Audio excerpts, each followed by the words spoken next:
ভারতের সোনার ছেলে নীরজ চোপড়া ১৬ই এপ্রিল বুধবার দক্ষিণ আফ্রিকার পচেমস্ট্রুমে একটি আমন্ত্রণমূলক ইভেন্টে সোনা জয়ের মাধ্যমে ২০২৫-এর মৌসুম শুরু করেন।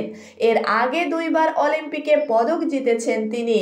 এবার ৮৪.৫২ মিটার থ্রো রেকর্ড করে এবং ভারতীয় জ্যাভলিন তারকা পচ ইনভিটেশনাল ট্র্যাক ইভেন্টে ৬ সদস্যের মধ্যে শীর্ষে থেকে স্বর্ণপদক জিতেছেন। তিনি ২৫ বছর বয়সী দক্ষিণ আফ্রিকার জ্যাভলিন থ্রোয়ার ডু স্মিথের চেয়ে এগিয়ে ছিলেন। বুধবার পুরুষদের জ্যাভলিন ফাইনালে কেবল নীরজ এবং ডু ৮০ মিটারের মাইল ফলক অতিক্রম করতে পেরেছিলেন। নতুন মৌসুমের আগে নীরজ চোপড়া পচেমস্ট্রুমে প্রশিক্ষণ নিচ্ছেন। ১৬ই মে দোহা ডায়মন্ড লিগে তার অভিজাত স্তরের প্রতিযোগিতা শুরু করার কথা রয়েছে।